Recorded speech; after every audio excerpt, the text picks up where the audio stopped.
राम कौन है कि बुद्धे परतस्तुषा, राम को कोई नहीं जानता और स्वयं राम भी इस प्रश्न का उत्तर नहीं दे सकते।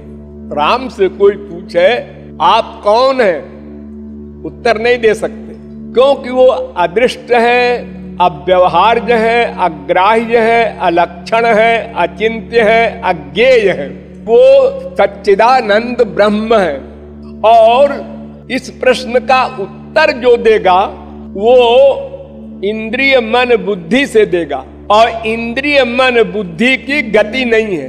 राम अतर्क्य बुद्धिमान बानी मत हमार आस।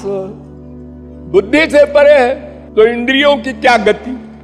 राम स्वरूप तुम्हार वचन अगोचर बुद्धि पर अभिगत आकथ अपार नेति नेति। वेद कहता है मैं नहीं बता सकता, और कौन बताएगा। वेद तो अनादि है, नित्य भगवान के साथ रहते हैं, उनको तो पता होना चाहिए उनके ऐश्वर्य का, सत्ता का, उनकी पर्सनैलिटी का। वो कहते हैं देखो भाई ऐसा है, कोई चीज लिमिटेशन की हो, सीमित हो, तो वो नापी जाए बुद्धि से या किसी से। जो असीम होता है उसको वो भी नहीं नाप सकता, तो भगवान भी नहीं बता सकते अपने को, तो और कौन बताएगा। प्राकृतिक इंद्रिय मन बुद्धि वाले बेचारे क्या बताएंगे।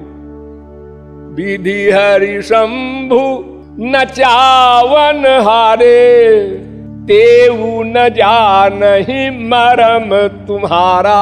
वो भी नहीं जानते। जिस ब्रह्मा ने नथिंग से जगत बना दिया वो भी नहीं जानता। भगवान की नाभि से ब्रह्मा प्रकट हुआ तो ब्रह्मा ने कहा मैं कहां से प्रकट हुआ हूं, इसकी अंतिम सीमा क्या है। तो योग धारणा से उसने हजारों वर्ष तक उस कमल की नाल में प्रवेश करके पहुंचना चाहा कि मैं कहां से आया हूं, नहीं पहुंच पाया। लेकिन वाल्मीकि कहते हैं ऐसा नहीं है। लोके नहीं सविद्येत यो न राम मनुव्रता। संसार में ऐसा कोई भी नहीं है जो राम का भक्त न हो। जानने की आप बात करते हैं, भक्त हैं सब, पशु पक्षी कीट पतंग वृक्ष सब राम के भक्त हैं। राम के भक्ति के सिवा और कोई कभी एक क्षण को भी कुछ कर ही नहीं सकता। बड़ा आश्चर्य है, सब राम के भक्त हैं। चैलेंज कर रहे हैं वाल्मीकि। किसी नास्तिक से पूछो, किसी गाय भैंस पशु पक्षी से पूछो तुम क्या चाहते हो, तो वो बोलेगा आनंद आनंद। तो जीव के जीव सुख के सुख राम, वो राम ही का तो पर्यायवाची है आनंद सुख। चाहे सुख कहो, चाहे राम कहो, चाहे कृष्ण कहो। आनंदो ब्रह्मेति व्यजानात्। तो सब आनंद चाहते हैं, पशु पक्षी भी, बिना किसी के सिखाए पढ़ाए। कोई सिखाता है पशुओं को कि आनंद प्राप्ति का एम बनाना। अरे आप लोग जब पैदा हुए तो आपको किसने बताया आनंद प्राप्ति की कामना करो। पैदा होते ही आप लोग रोए। क्यों रोए? इसलिए कि पैदा होने में आपको जो कष्ट हुआ वो आप नहीं चाहते, इसलिए रो कर आप उस कष्ट को निकाल रहे हैं। तो वाल्मीकि का अभिप्राय है कि सब आनंद चाहते हैं और आनंद और राम पर्यायवाची है, इसलिए सब राम के भक्त हैं। उनसे विमुख कौन होगा। लेकिन आनंद का एक एरिया भ्रम का है, एक सही का है। देखो इस संसार में क्या क्या चीजें हैं, तीन चीजें हैं और तीनों में तीनों रहते हैं। देखो भगवान को लो, एक राम, राम में अनंत कोटि ब्रह्मांड रहता है। यस्मिन निदम यतश्चेदम, अनंत कोटि विश्व सब राम के अंदर। भिन्न भिन्न प्रतिलोक विधाता, भिन्न विष्णु शिव मनु दिशि त्राता। भगवान के उदर में अनंत ब्रह्मा विष्णु शंकर रहते हैं, औरों की कौन कहे। तो देखो भगवान के अंदर सब माने कौन? एक जीव, एक माया, ये दोनों शक्तियां हैं राम की।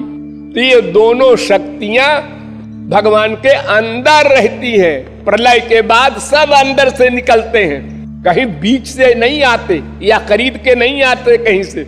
सूर्या चंद्रमसौ धाता यथा पूर्व मकल्पयत, राम ने संकल्प किया सो कामयत बहुश्याम प्रजायेय। बस इदग्वम सर्वम असृजत यदिदं किंच, सोचा संसार बन गया। तो क्या संसार बना? तो उसमें क्या बना? वही तीनों फिर आ गया, ये माया का सामान और इसमें भगवान व्याप्त हो गए। तो जैसे भगवान में वो तीनों थे, भगवान और जीव और माया, ऐसे जब सृष्टि बनी तब फिर तीनों वही हमें आ गए सब। अब एक जीव को ले लो, आपका शरीर है, हाँ, इस शरीर में आप रहते हैं जीव, और जीव में राम रहते हैं। पूर प्रेरक रघुवंश विभूषण, सब ही नचावत राम गोसाई। अब उरपुरवासी है, आपके अंदर राम है और माया का शरीर है ये। माया आप पर भी हावी है, यही तीनों यहां भी है। संसार में भी वही तीनों है। लोग कहते हैं संसार मिथ्या है। क्या मिथ्या है? जीव मिथ्या है कि ब्रह्म मिथ्या है? अरे तीनों में तो तीनों है। माया एक सेकंड को भगवान के बिना नहीं रह सकती, ठह जाएगी। मायाधीश ज्ञान गुण धामू, वही तो प्रकाशक है जीव के, वही प्रकाशक है माया के। सब कर परम प्रकाशक जोई, राम अनादि अवधपति सोई। सब प्रकाश्य है, सब प्रेर्य है, सब कार्य है, सब धार्यमान है, वही एक तो है। बोलिए सियावर रामचंद्र की।